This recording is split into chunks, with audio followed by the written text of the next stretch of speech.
धीरज, नमस्कार। आप देख रहे हैं बहुजन मीडिया और आज है हम 26 अलीपुर रोड पर। जी हाँ, वही 26 अलीपुर रोड जहाँ पर परम पूज्य बाबा साहब ने अपने जीवन की अंतिम सांस ली थी और वही अंतिम सांस किस तरह से इतिहास बनी, उसी पर आज चर्चा करेंगे। मेरे साथ में संदीप जी हैं जो कि दिल्ली में सामाजिक कल्याण मंत्री हैं, जो कि बहुत है संदीप भी बहुत है। अरे समाज के लिए थोड़ा। चलिए, मेरे साथ में संदीप वाल्मीकि जी हैं जो कि दिल्ली सरकार में पूर्व समाज कल्याण मंत्री रहे, तो उन्हीं से जानने का प्रयास करूंगी। संदीप जी, जिस तरह से खासकर अभी पहला सवाल ये है कि परम पूज्य बाबा साहब की जो अंतिम सांस थी वो किस तरह से इतिहास बनी, थोड़ा सा इस पर प्रकाश डालें। देखिए, एक कहावत है कि जो महान आत्माएं होती हैं, जो महापुरुष होते हैं, वो इतिहास बनाते हैं, लेकिन बाबा साहब अम्बेडकर उनसे कहीं आगे हैं। उन्होंने इतिहास को बदला है। जो हजारों साल से दबा कुचला समाज, जो शोषित समाज था, जिसको मनवादी व्यवस्था ने पैरों के नीचे रोन दिया था, उनकी बेड़ियों को तोड़ने का काम अगर किसी ने किया तो वो बाबा साहब अम्बेडकर हैं। हजारों वर्ष की बेड़ियां उनकी बाबा साहब अम्बेडकर ने एक संविधान के रूप में एक ऐसा दस्तावेज तैयार किया कि एक मानव एक समान उन्होंने बनाया, जो तथागत बुद्ध की विचारधारा थी। और जहाँ पर हम आज खड़े हैं 26 अलीपुर रोड, ये वो जगह है आज, हालांकि हमारे लिए बहुत ही क्षति का दिन है। बाबा साहब अम्बेडकर हमें छोड़ करके गए थे, लेकिन मैं कहूँगा कि बाबा साहब अम्बेडकर कहीं नहीं गए। उसी बाबा साहब अम्बेडकर की विचारधारा ने आप जैसी श्रेणियाँ पैदा की हैं हमारे समाज में, जो अपनी आवाज़ से, अपने विचारों से समाज को जागरूक करते हैं। और आज हम लोग इतनी अच्छी अच्छी पोशाक पहन करके यहाँ आपको फूल मालाएँ और सब कुछ सजावट दिख रही है, ये उस बाबा साहब अम्बेडकर के विचारों का ही प्रताप है जो हमें मिल रहा है। और ये जो मनुवादी व्यवस्था है इतनी खतरनाक है। उन्होंने यहाँ पर जिस कांग्रेस ने 70 साल राज किया, उन्होंने बाबा साहब अम्बेडकर के घर पे कब्जा किया हुआ था। नवीन जिंदल के परिवार ने, वो सांसद रहे हैं। तो ये जो विचारधारा आप समझ सकते हो, सुप्रीम कोर्ट में जो इस देश के कानून को बनाने वाले बाबा साहब अम्बेडकर, उनकी प्रतिमा अब लगी है जा करके। लेकिन बाबा साहब अम्बेडकर प्रतिमाओं के मोहताज नहीं है, वो किसी की जगह के मोहताज नहीं, वो तो आकाश की तरह हैं, पूरी दुनिया के लिए प्रेरणा स्रोत हैं। और ये जो भारत है, जो हम लोग मूल निवासी लोग हैं, उनको समझना चाहिए। आज हम जो भी कुछ हैं, हमें जन्म एक प्रक्रिया से मिला है, हमारे माँ बाप ने दिया है, लेकिन जो जीवन में जो सम्मान है, जो स्थान है, या जो भी हमें आज हमारे पास है, वो उस महान पुरुष की देन है जिसने अपना पूरा परिवार बलिदान कर दिया, अपना पूरा जीवन निछावर कर दिया हम लोगों का जीवन सुधारने के लिए। संदीप जी, जिस तरह से अभी आपने कहा कि पूरा जीवन परम पूज्य बाबा साहब ने समर्पित कर दिया इस देश के लोगों के लिए, लेकिन विडंबना है कि आज इसी देश के लोग जिस तरह से परम पूज्य बाबा साहब की जो अंतिम इच्छा थी कि बौद्ध धर्म की ले लो दीक्षा, उस दिशा में कहाँ देख पा रहे, खासकर बहुजन समाज को। देखिए, कोई भी समाज है वो हमेशा नायक के पीछे चलता है, और बाबा साहब अम्बेडकर के बाद नायक पैदा हुए मान्यवर काशीराम जी। वो भी चाहते थे कि बौद्धिज्म अडॉप्ट करें और बहुत सारे लोगों के साथ अडॉप्ट करें, लेकिन राजनीतिक महत्वाकांक्षा के मुझे लगता है वो लेट हो गए और उनका भी परिनिर्वाण हो गया। अब आपके पास इस देश में सबसे बड़ी नेता अगर बहुजनों की मैं कहूँ तो मायावती जी हैं। मुझे नहीं लगता वो भी अडॉप्ट कर पाएंगी, क्योंकि राजनीतिक स्वार्थ इतना बड़ा है कि वो मिशन पे हावी हो जाता है। लेकिन बहन जी को मुझे लगता है कि अब बौद्धिज्म अडॉप्ट करना चाहिए, हम लोग सब उनके पीछे हैं।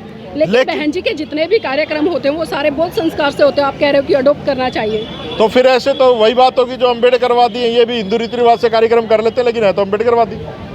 नहीं, हिंदूवादी होना अलग बात है, लेकिन बौद्धिस्ट होना अलग बात है, दोनों में बहुत बड़ा फर्क है। नहीं, मैं जो आपने कहा ना कि उनके कार्यक्रम बौद्धिस्ट प्रक्रिया से होते हैं, तो जो लोग यहाँ आते हैं, बहुत सारे लोग, गृह मंदिर दिखा दूंगा मैं आपको, बहुत सारे लोग चार धाम भी जाते हैं, केदारनाथ भी जाते हैं, तो ऐसे अम्बेडकरवादी होने का फायदा क्या? नहीं, बिल्कुल सही कहा आपने।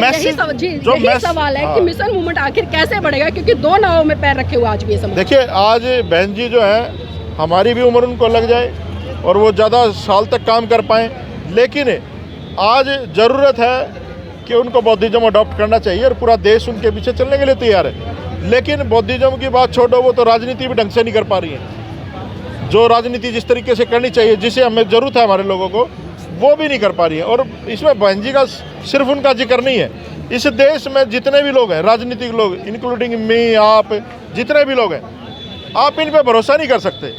राजनीतिक आदमी परिस्थिति के अनुसार बदलता है। हाथी को गणेश बना दिया, बहुत सारी चीज़ें हैं। अब हम क्रिटिसाइज करेंगे तो पता नहीं क्या क्या निकलेगा। ठीक है, हम उसमें नहीं जाना चाहते। बहुत सारे लोग ऐसे हैं जो अभी तो चलना ही नहीं सीखे थे, वो उन्होंने मैराथन में नाम लिखवा लिया, उन्होंने भी देख लिया क्या हुआ। 4 राज्यों में चुनाव हुए, क्या हुआ आप देख लें। तो हम लोग ना तो राजनीतिक रूप से ईमानदार हैं, ना हम लोग मिशन मूवमेंट में ईमानदार हैं। तो ये जो हम ईमानदार नहीं है, इसके कारण ये मनुवाद बढ़ रहा है। मनुवादियों की औकात नहीं है वो ना करें, नहीं तो इनकी सरकारें नहीं लगाते सुप्रीम कोर्ट में ये स्टैचू। ये तो प्रेशर है बाबा साहब अम्बेडकर के विचार का, और विचार किसी एक जाति, किसी एक धर्म के लिए नहीं है। विचार जो बाबा साहब अम्बेडकर का अंग्रेज भी मानते हैं, उनको तो कोई लेना देना नहीं हिंदू से, अम्बेडकरवादी से, लेकिन स्टैचू ऑफ इक्वलिटी अमेरिका ने लगाया हुआ है, सिंबल ऑफ नॉलेज का है। तो ये विचार की बात है, जो ईमानदारी से करेगा काम वो चीज़ें आगे बढ़ेंगी। अगर हम ईमानदार नहीं, आपने विचार और स्टैचू की बात करें तो जानना चाहूँगी, आज चाहे मैं बहुजन समाज के लोगों की बात करूँ या अन्य लोगों की बात करूँ, आज बाबा साहब की मूर्तियाँ लाखों की संख्या में गली मोहल्ले तक लग रही हैं, लेकिन उनके विचारों पर ताला लग रहा है। तो क्या लगता है कि विचारों पर ताला लगाकर क्या ये बहुजन समाज भारत में परम पूज्य बाबा साहब की जो संकल्पना रही कि भारत बोध में या बहुजन समाज सत्ता पर काबिज हो, वो पूरा कर पाएगा? देखिए नीलम जी, आपने बहुत अच्छा सवाल पूछा। जब तक हमने नहीं पढ़ा था बाबा साहब अम्बेडकर को, हमें भी लगता था हमारे बाप बाप ने हमें बनाया है, हमारे माँ बाप ने हमें यहाँ तक पहुँचाया है। लेकिन जो अवसर मिला, जो सब कुछ मिला, वो बाबा साहब अम्बेडकर के संविधान की वजह से मिला है।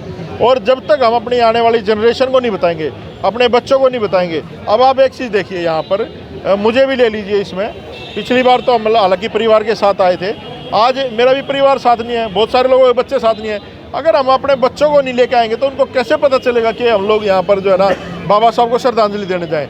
लेकिन जब घूमने जाते हैं पहाड़ों पे तो फैमिली की भी फ़ोटो वायरल होती है, सारी चीज़ें होती हैं, सारी जगह जाते हैं लोग, शादियों में रील बना के डालते हैं। आज डालो ना रील बना कर, बाबा साहब का दिन है आज, हम लोग याद कर रहे हैं। तो आज जो है ना हम ईमानदार नहीं हैं। मैं फिर कह रहा हूँ, अगर हम लोग ईमानदारी से काम करेंगे, हम लोग क्या कर रहे हैं, बाबा साहब को एक ब्रांड की तरह सोच रहे हैं। एक ब्रांड है, बस हमने जय भीम कह दिया, स्टैचू लगा दिया, और हम लोग जो है ना चंदा लेने चले गए, अम्बेडकर जयंती बना ली, अम्बेडकर भवन बना लिए, लेकिन काम उन्हीं राजनीतिक दलों के लिए कर रहे हैं जो बाबा साहब को खत्म करने हैं, जिन्होंने काम किया। जी, आज जिस तरह से अगर मैं केंद्र की सरकार की बात करूँ या दिल्ली सरकार की बात करूँ, आज पूरी दिल्ली का भ्रमण करके आई हूँ मैं। भारतीय जनता पार्टी जो कि केंद्र में स्थापित, ना तो उसकी तरफ से मुझे एक भी होर्डिंग पोस्टर बैनर दिखाई दिया और ना ही दिल्ली सरकार की तरफ से दिखाई दिया। तो क्या कहना चाहेंगे ऐसे लोगों को जो सिर्फ राजनीति के लिए परम पूज्य बाबा साहब का नाम लेते हैं, लेकिन सही रूप से जब उनकी विचारधारा है, उनको सम्मान देने की बात आती है, तो कोसों दूर खड़े नजर आते हैं? देखिए, बहुत अच्छा सवाल आपने पूछा। मैं ये पड़ोस में लाला रहता है, दिल्ली का मुख्यमंत्री, इसकी विचारधारा आपको बताऊं। जब गुजरात में चुनाव होता है तो कहता है वो गणेश का फोटो होना चाहिए लक्ष्मी का नोट पे, तो इस देश की ना वो बढ़ जाएगी अर्थव्यवस्था। और अपने घर में हर एंगल पे बाबा साहब का फोटो लगा रखा है कि कोई भी फोटो खींचे तो पीछे बैकग्राउंड में बाबा साहब आए। और जब वही उनका मंत्री 22 प्रतिज्ञाएं पढ़ता है तो उसको मंत्रालय से निकाल दिया जाता है, अगली बार टिकट भी नहीं देंगे, वो गलत उम्मीद में है। तो ये इनकी विचारधारा है। ये सिर्फ बाबा साहब का फोटो दिखाएंगे, उसकी बात करेंगे, आपका वोट लेंगे और चले जाएंगे, फिर अपने लोगों का काम करेंगे लोग। लेकिन क्या बात है, इतनी सारी घटनाएं होती हैं बहुजन समाज के आगे, फिर भी बहुजन समाज सीख लेकर संगठित नहीं हो पा रहा है। देखिए नीलम जी, ये इसमें सबसे बड़ा जो दोष है ना, वो जो लोग नेतृत्व कर रहे हैं समाज का, वो लोग दोषी है। ये समाज तो ईमानदार है, इन्होंने 4 बार सरकार बनाई है उत्तर प्रदेश में, उनका क्या दोष है? लेकिन जब आप सरकार बनने के बाद भी उन लोगों का काम नहीं करेंगे, उन लोगों को आगे नहीं बढ़ाएंगे, या जो लोग बाबा साहब के नाम पे कमा रहे खा रहे हैं वो अगर काम नहीं करेंगे मूवमेंट का, तो फिर समाज कहाँ जागरूक हो? ये तो अपने आप लोग जागरूक हो रहे हैं। जो लिटरेचर बाम सेफ की देन है, लिटरेचर जो आया है, जो बच्चे हमारे पढ़ रहे हैं बाबा साहब की पुस्तकों को, वो अपने आप आंदोलन में आ रहे हैं। यहाँ कोई प्रेरणा नहीं है आज के दिन, आज के टाइम पे इस देश में किसी एक व्यक्ति को आप ये नहीं कर सकते कि ये इस प्रेरणा स्रोत है बहुजन समाज का, और अम्बेडकरवादी लोग हो रहे हैं इनके लिए, और बाबा साहब की बात को फॉलो कर रहे हैं। लोग सिर्फ जो है ना अपने दाल रोटी के चक्कर में लगे हैं। संदीप जी, एक आखिरी सवाल लेना चाहूँगी। आज अम्बेडकरवादी लोग, चाहे वो किसी भी जाति से आते हैं, आज वो जातियों पर गर्व करते हैं। द वाल्मीकि के बोर्ड लगा रहे हैं, द ग्रेट चमार के बोर्ड लगा रहे हैं, द खट्टी के ग्रेट के बोर्ड, तमाम जातियों के बोर्ड लग रहे हैं। तो ऐसे लोगों को क्या कहना चाहेंगे? ऐसे लोग जातियों में बढ़कर क्या बाबा साहब की संकल्पना को पूरा कर पाएंगे? देखिए, मैंने तो कुछ बनते भी ऐसे देखे हैं, वो बनते बनने के बाद भी अपनी जात का पीछा नहीं छोड़ते, वो भी अपनी जात को ही देखते हैं। पॉलिटिशियन भी देखे हैं, वो भी अपनी जात को ही देखते हैं। अम्बेडकरवादी भी देखे हैं। ये जो है ना, ये बहुत बड़ा कोड है हमारे ऊपर, मूल निवासियों के ऊपर, कि हम अपनी जाति पर गौरव करते हैं। अगर जाति पर गौरव करते तो बाबा साहब अम्बेडकर सिर्फ मारों में ही रह जाते, मान्यवर साहब का सिर्फ चमारों में रह जाते, दीना बाना वाल्मीकि जी वाल्मीकियों में रह जाते। तो ये जो महापुरुष हैं, इन्होंने अपनी जातियों को भी नहीं देखा। और ज्योतिबा फुले ने भी कहा है, जो आपके आंदोलन में आपके साथ हो ना उसकी जाति मत पूछना।